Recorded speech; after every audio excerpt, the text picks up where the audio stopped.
بسم اللہ الرحمن الرحیم رب اشرح لی صدری ویسر لی امری واحلل عقدۃ من لسانی یفقہوا قولی رب زدنی علما رب زدنی علما رب زدنی علما۔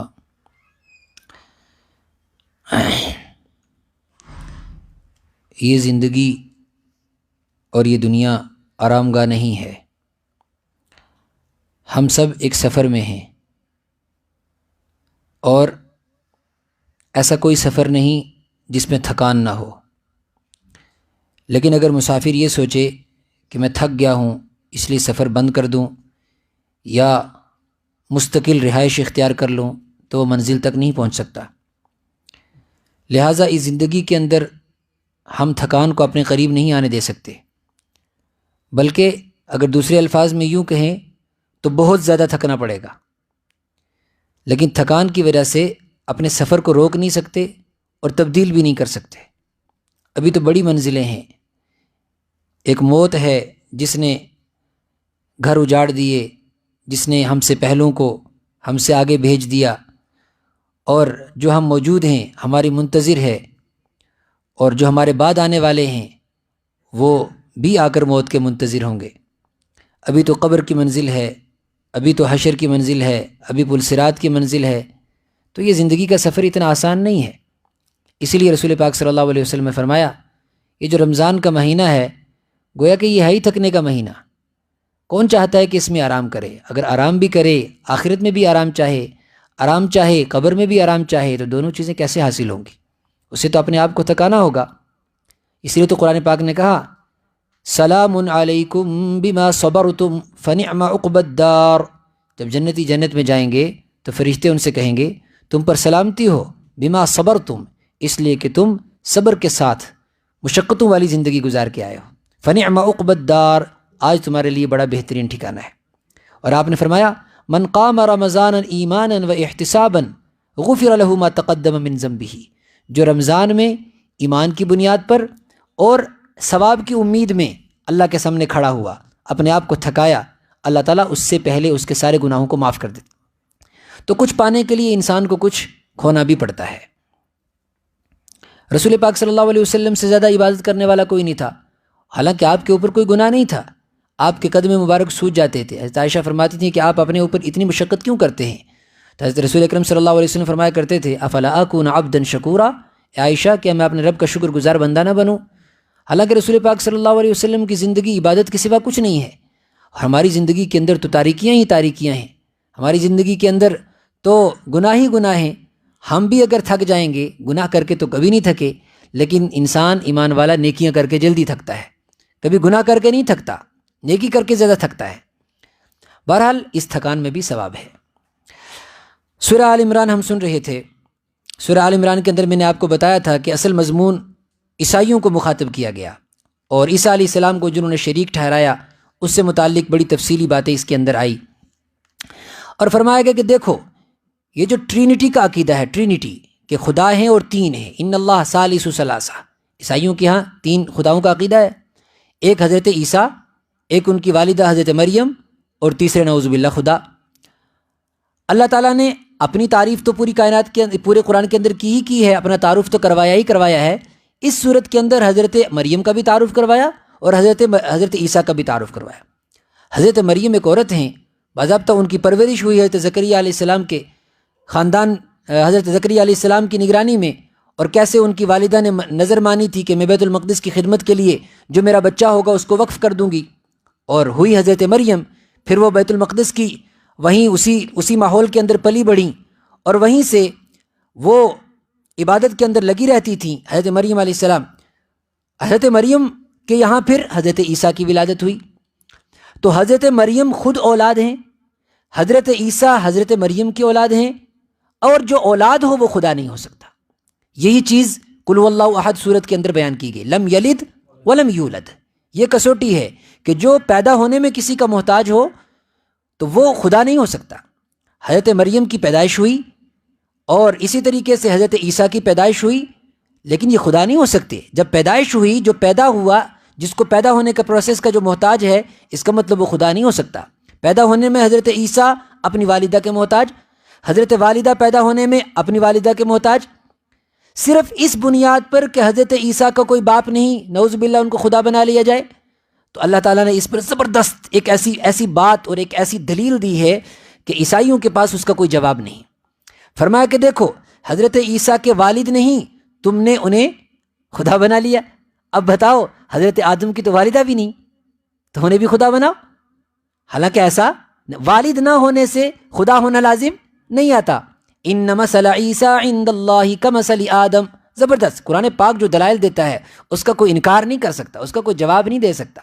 ان مثل عیسیٰ، حضرت عیسیٰ کی مثال، عند اللہ، اللہ کے نزدیک، کمثل آدم، آدم علیہ السلام کی مثال کی طرح ہے۔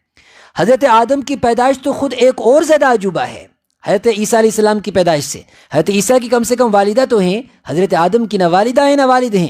جب حضرت آدم بغیر والدہ اور بغیر والد کے ہیں اور وہ بھی ایک انسان ہیں، حضرت عیسیٰ والدہ کے ساتھ ہیں، بغیر والد کے ہیں، وہ بھی ایک انسان ہیں۔ اللہ تعالیٰ نے انہیں اپنے حکم سے پیدا کیا اور انسانوں کی عبرت کے لیے پیدا کیا۔ اور اس کے بعد خود عیسیٰ علیہ السلام کی کچھ باتیں نقل کی کہ عیسیٰ علیہ السلام نے تمہیں کیا تعلیم دی، عیسیٰ علیہ السلام نے اپنی قوم کو کیا کہا۔ عیسیٰ علیہ السلام نے بھی اپنی قوم کو آ کر یہی تعلیم دی۔ فرمایا وَيُعَلِّمُهُ الْكِتَابَ، انہوں نے کتاب سکھائی، وَالْحِكْمَةَ وَالتَّوْرَاةَ وَالْإِنْجِيلَ، تورات کی باتیں سکھائی، انجیل کی باتیں سکھائی، وَرَسُولًا إِلَى بَنِي إِسْرَائِيل، وہ ایک رسول کے طور پر آئے تھے بس۔ حضرت جعفر طیار رضی اللہ تعالیٰ عنہ نے عیسائیوں کے بادشاہ کے سامنے، حبشی بادشاہ کے سامنے جو بات رکھی تھی عیسیٰ علیہ السلام کے تعلق سے، وہ یہی چیزیں تھیں جن کو سن کر، وہ سورہ مریم کی آیتیں تھیں جن کو سننے کے بعد اس نے کہا، ایک تنکا اٹھایا اور کہا کہ واقعی جو چیز یہ لوگ پیش کر رہے ہیں حضرت عیسیٰ کے تعلق سے، حضرت عیسیٰ اس سے زیادہ کچھ نہیں ہے۔ وہ ایک رسول ہیں، وہ ایک انسان ہیں۔ کام کیا ہے ان کا؟ فرمایا انی قد جئتکم بآیۃ من ربکم، بس میرا تو کام یہ ہے کہ میں رب کی آیتیں تمہارے پاس لے کے آیا ہوں، میں ایک رسول ہوں، بس اللہ کی نشانی کے طور پر مجھے پیدا کیا گیا۔ البتہ جو ان کی کچھ ایسی چیزیں تھیں جو عام انسان نہیں کرتا تھا، اس کی وجہ سے عیسائیوں نے کہا کہ یہ تو عام چیزوں کے اندر، عام انسانوں کے اندر یہ پاورز نہیں ہے کہ کسی مٹی کے ایک پتلے کو اٹھایا اور اس کو پرندہ بنا دیا، مردے کو زندہ کر دیا، اور اسی طریقے سے کوڑی کو ٹھیک کر دیا، یہ تو عام انسان نہیں کر سکتا۔ تو میں نے ایک مرتبہ پہلے عرض کیا تھا کہ انسان ایسی چیزوں سے متاثر ہوتا ہے جو اس کو جو ہائی پاور لگتی ہیں، پاور سے انسان متاثر ہوتا ہے۔ تو عیسیٰ علیہ السلام نے وہ فلسفہ پیش کیا کہ تم ان طاقتوں سے یا ان پاور سے متاثر ہو کر مجھے خدا بنا بیٹھے ہو، یہ نہیں دیکھتے ہو کہ یہ پاورز اور یہ طاقت دی کس نے، یہ میری ذاتی نہیں ہے، یہ تو مجھے اللہ نے دی اور تھوڑے سے عرصے کے لیے دی۔ فرمایا کیسے؟ انی اخلق لکم من الطین، میں تمہارے لیے مٹی کے وہ پرندے بناتا ہوں، فانفخ فیہ، اس میں پھونک مارتا ہوں، فیکون طیرا، وہ پرندہ بن جاتا ہے، لیکن اس کا مطلب یہ نہیں کہ میں خدا ہوں۔ فرمایا باذن اللہ، یہ سب کس کے حکم سے ہوتا ہے؟ اللہ کے حکم سے ہوتا ہے۔ وَأُبْرِئُ الْأَكْمَحَ وَالْأَبْرَصَ، میں کوڑی کو اور مادرزاد نابینا کو بری کر دیتا ہوں، یعنی ٹھیک کر دیتا ہوں۔ وَأُحْيِي الْمَوْتَى، اور مردے کو زندہ کر دیتا ہوں، لیکن اس کا مطلب یہ نہیں کہ میں خدا ہوں۔ بِإِذْنِ اللَّهِ، یہ بھی کس کے حکم سے ہوتا ہے؟ اللہ کے حکم سے ہوتا ہے، ایک معجزے کے طور پر ہوتا ہے۔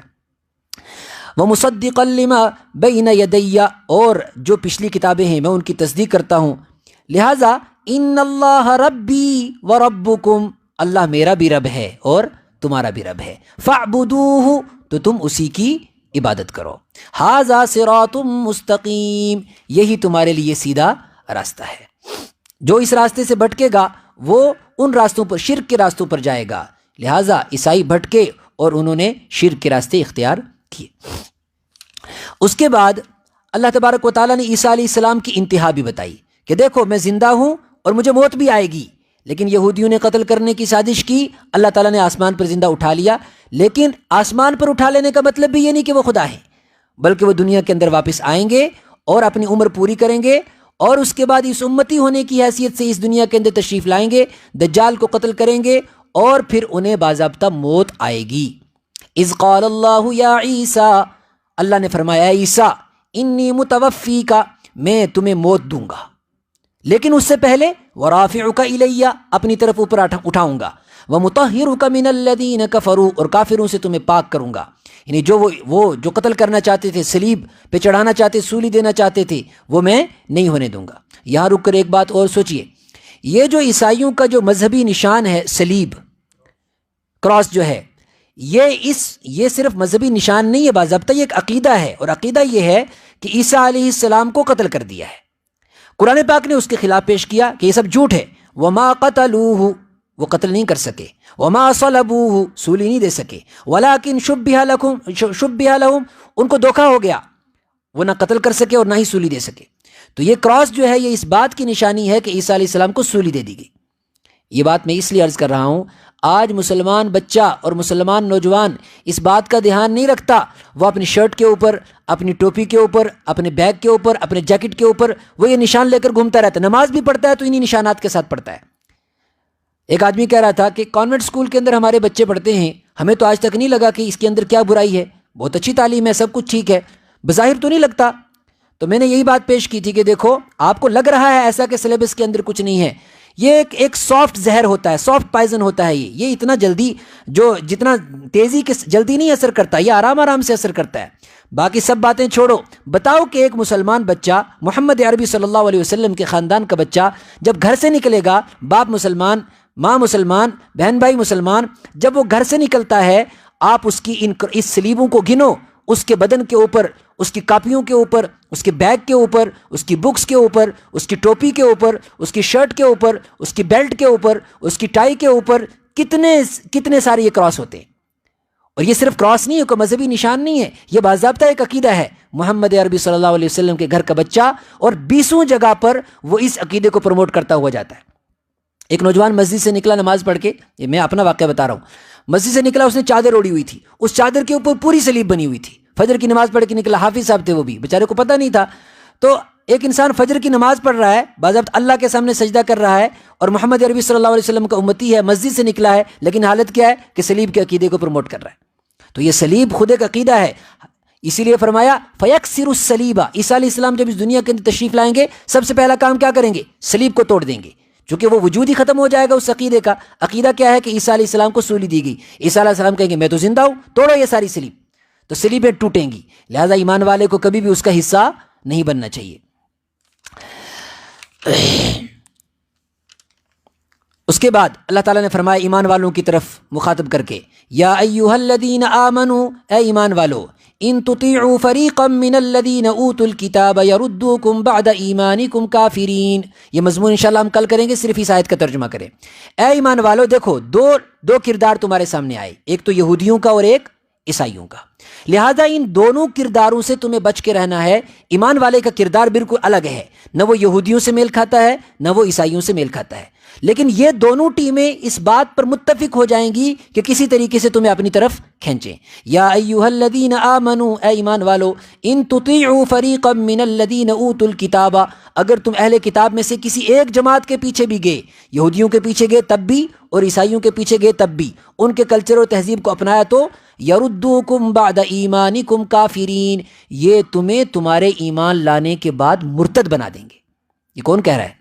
قرآن پاک. یردوکم، یہ تمہیں لوٹا دیں گے، بعد ایمانکم، تمہارے مومن ہونے کے باوجود، کافرین، کافر بنا کر، مرتد بنا دیں گے. اب یہ کیسے ہوتا ہے؟ بڑی تفصیل کے ساتھ اس سورت کے اندر یہ آیتیں آگے آئی ہیں، انشاءاللہ وہ ہم کل سنیں گے.